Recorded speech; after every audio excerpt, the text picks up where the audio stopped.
Hello po mga kababayan, si Dante Maravillas. Dito ulit tayo sa ating podcast, Life with Dante N. Pag-usapan natin itong balita dito sa Inquirer and ABS-CBN. Kasi hanggang ngayon topic pa rin si superstar Nora Aunor. Kasi sabi dito sa balita, si Nora Aunor namatay na mahirap. Mula sa mahirap, pagiging mahirap, yumaman, kasi naging superstar. Kumita ng milyon-milyon mga kababayan. Nakabili din siya ng mga properties dito sa Iriga City, sa Camarines Sur. Hindi naman talaga siya na naghirap na tulad ng dati niyang kalagayan. Pero ang nangyari, naging financially unstable siya doon sa kanyang pagtanda. Kasi siyempre dumalang mga kababayan na yung kanyang mga pelikula, siyempre lumilipas na rin. Pati yung mga TV shows niya, mga kababayan, paglabas-labas niya sa telebisyon, mga endorsement, dumalang na rin. Ganyan talaga po ang buhay. Lalo't mga kababayan, hindi masyado nabigyan ng financial advice ng kanyang mga kaibigan. Kaya ito ngayon pinag-uusapan. Paksa pa rin siya mga kababayan ngayon. Matet de Leon on Ma'am Nora Aunor, dying poor. She was generous niya kasi. Yan o. Medyo nasasaktan si Matet de Leon sa mga kumakalat na kwento. Kinakana nila yung mami ko na ang hirap, purita nanay ko. Alam ninyo kung bakit? Sabihin ko ha, dito ha. Ang mami ko kasi, paid before or pay after pagdating sa taping. Ang mami ko, papapilahin yung mga tao. Yung sweldo niya sa bag, ibibigay niya sa mga staff. Hindi ito 300 boss ha. 2,000, 1,000. Pinapapila niya ang mga tao. Cameraman, lahat. So yun mga kababayan. Totoo naman talaga. Naikwento nga po ng kanyang mga kaibigan. Mismo, noong panahon ng pandemic, walang trabaho ang karamihan. Mga reporter sa showbiz, cameraman, tinatawag pa daw mga kababayan ni Miss Nora Aunor para mangmunmod ng pera. You see? Pumunta nga kay Boss Toyo, si Nora Aunor, may binibenta na mga damit para itulong mga kababayan na sa mga nasalanta ng baha dito sa Bicol. So makikita ninyo ang gininto ang puso ni Miss Nora Aunor. Kaya lang, maganda naman po yung magbigay, yung generosity. Walang masama sa pagiging generous. Kaya lang, kailangan may balance. Huwag yung sobra. Lahat ng sobra kasi po, hindi maganda. Magtira sa sarili at sa pamilya, lalo na sa pamilya. But anyway, maganda pa rin yung iniwang alaala ni Miss Nora Aunor para siyempre doon sa kanyang mga tinulungan. Kaya tinumog yung kanyang libing ng kanyang mga fans at mga nakakakilala sa kanya.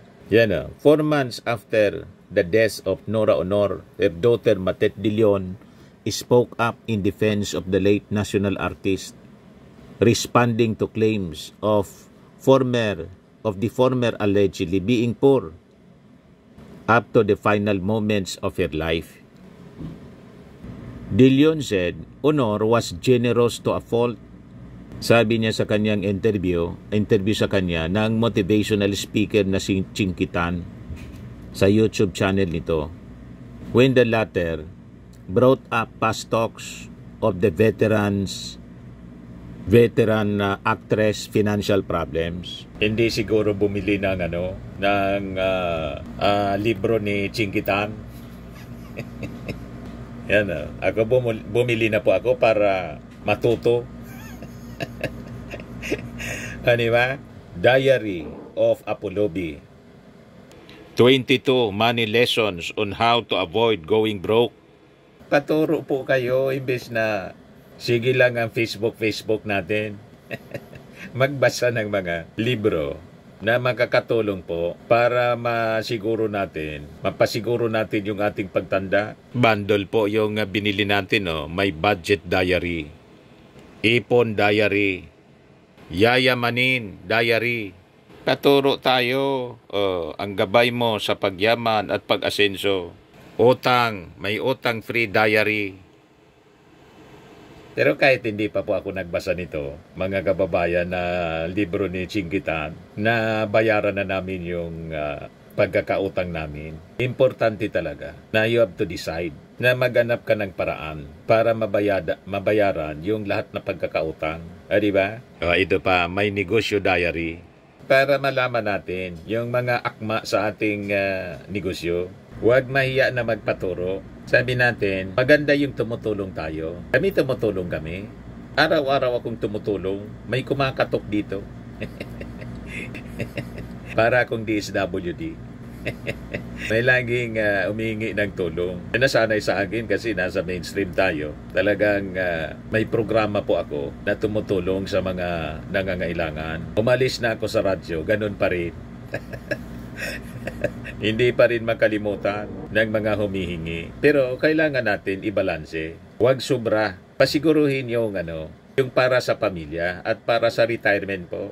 Di ba? Kasi yung charity, di ba may kasabihan tayo? Charity begins at home. Unahin mo ang pagmamahal para sa iyong pamilya. Pag inubusan mo na yung para sa iyong pamilya, nagutom, that is hypocrisy. Di ba po? Kung pagdating ng oras, ikaw na yung wala. Yan ang medyo masaklap na pangyayari na dati kang mayroon tapos wala ka na ngayon. Ang ibig sabihin yan, hindi na plano ng maayos. Magtira para sa sarili. Kasi minsan, pagdating ng oras na nangailangan ka, ang dami nating kwento na naririnig na ganyan. And in fact, I think nangyari to kay Miss Nora Honor, na may mga nilapitan siya, mga kasama niya sa showbiz. Pagkatapos, negative yung response. That is painful, mga kababayan. Kaya maiyak-iyak mga kababayan si Matet sa interview ni Chinkitan. The actress then appealed to the public to stop speaking ill of her mother, describing the latter as someone who always thought of others before herself. Why wouldn't my mom run out of money? She used her money to help people. My mom thought that it's okay for her to not have anything as long as others are okay. Yan ang medyo maling mindset po. May mindset of the poor pa rin pala si Miss Nora Honor. Kasi galing siya sa hirap. May statement pa nga yun mga kababayan na handa siya na bumalik sa hirap para lang makatulong. That is, sobra. Sabi sa kasabihan, you cannot give what you do not have. So, importante, kung gusto mong tumulong, you maintain your financial stability. Kasi kung hindi ka na financially stable, naubos na, ano pa yung may tutulong mo? You cannot give what you do not have. Di ba po? Pero maganda na na-interview si Matet De Leon mga kababayan ni Chinkitan para may matutunan tayo sa naging experience mga kababayan ni Miss Nora Honor na yung pagtulong, abang maganda po ang pagtulong. Sabi nga, charity is the greatest of all virtues. Pero importante na magtira para sa sarili. Di ba? Para tuloy-tuloy ang iyong charity work. Kasi pag wala nang natira sa'yo, matitigil yung iyong pagbibigay kasi wala ka nang maibigay. Yes, sabi dito sa balita, when asked if Honor became aware of financial management at some point in her life, De Leon said, she somehow did, but this was overshadowed by her generosity. But my mom was very generous to the point that she would be left with nothing. Kamian niya na mga anak niya were not in a position to call her out for it. Honor died of acute respiratory failure at 71 last April. As national artist, she was given a state honor and state funeral at dilibingan ng mga bayani in Taguig in acknowledgement of her contribution to filmmaking and entertainment industry. But she endeared herself to her fans and colleagues for her kindness and generosity based on outpouring of condolences and tributes upon her death. So yun ang kwento mga kababayan ng napakamatulungin, mapagmahal sa kanyang mga fans kahit hindi niya mga kilala. Kasi sa kanyang paniwala galing siya sa hirap po Hindi man siya yayaman at sisikat kung hindi sa kanyang mga fans. So binabalik niya sa kanyang mga fans at sa mga kasama niya sa trabaho, mga cameramen, utility, mga reporters, tinutulungan niya yung mga showbiz reporters. Lalo nung panahon ng pandemic, mga kababayan, walang hanap buhay na matino. Sabi ni Eleanor Roma, she comes from a poor family before she became a superstar. And when she is earning more money because of her box office movies, she shares her blessings to the less fortunate people. That is why her fans idolize and love her so much. Sabi ni Nelly Acacio, Kokoy said, Nora is a tremendous gift from God. Because of her crafts, she was used as an instrument to inspire people and to help in more ways than one. Sabi ni Gertz Laruga, minsan napapaisip ka, minalang ba si Nora Honor ng fans at di lang marahil ang fans niya dahil napapakinabangan siya? Mababait din talaga ang mga anak ni Nora Honor dahil hindi sila naging sagabal sa pagiging generous ni Nora Honor. Hindi man yun mapipigil siyempre ng ganyang mga anak. Magagalit yun. Di ba? Siya yung naghahanap buhay talaga. Breadwinner ng family. Hanggang sa huli, mga kababayan. At sumikat yung kanyang mga anak, mga kababayan tulad ni Matet dahil kay Nora Honor. Bata pa, inampun na si Matet. Tandang-tanda pa natin kasi nasa elementary ako noon. Laging cover yung kanyang picture po. Cover picture ng Liwayway Magazine. At yung comics na Superstar. Talagang ipinangalan, Superstar, yung comics. Laging picture niya ang nandoon, mga kababayan. Pati yung kanyang mga anak kasama mga kababayan sa napapublish. Kaya sumikat din sila. Diba? Sabi ni Rachel Salcedo, ganun talaga dito sa mundo, gumawa ka ng masama, sikat ka, gagawan ka ng issues, gumawa ka ng mabuti, didma. Sabi ni Andrea Garcia, Nora's great savings is eternal life with our Creator, if only these people who is not contented, yet in spite of their tremendous wealth, knew there is life after death. Hindi sila magpapakagahaman sa rangya ng mundo. Sabi ni Leonora, salamat Matet for defending your generous mom. She love you so much and from heaven, she will be watching you. Sabi ni Mila Leonor, true generous talaga si Ate Guy. Daming nag-take advantage. Si Kuya James talaga yung mabait at tumanaw ng utang na loob kay Ate Guy.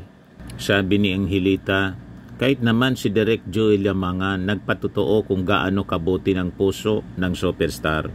Sabi ni Larry Pasqua, truly a superstar with in every word. She wants to help out as she knows how it is to be poor and have nothing. Sabi ni Jane Paul, kaya sayang walang naipon, so silang pamilya tuloy ang nag-aaway-away dahil sa pera. Hindi naman sa maging selfish, pero dapat inuna ang ipon o ang kapakanan ng pamilya kasi lahat naman ng staff may sweldo. Medyo sumobra kasi, kaya dapat may balance. Tumulong tayo, maganda yung tumutulong sa kapwa, pero kailangan pasiguro sa pagtanda. Pasiguro para sa kanyang, pasiguro para sa ating pamilya naman, na may matira naman para sa kanila, di ba? So yan lang po ang ating short video ngayon. Atid sa inyo nitong napakagandang product na aming binibenta online. I am Worldwide Amazing Pure Organic Barley Powdered Drink Mix from Australia. Yung gustong magnegosyo nito po, mag-message lang po kayo sa amin. So laging tatandaan po natin sa buhay, you become what you believe. Tulad ni Miss Nora Honor. Yan ang lesson. Kung hindi pa po kayo nakasubscribe dito sa ating channel, Life with Dan TM, click subscribe ninyo po. Ako po si Dante Maravillas. Bye-bye. God bless.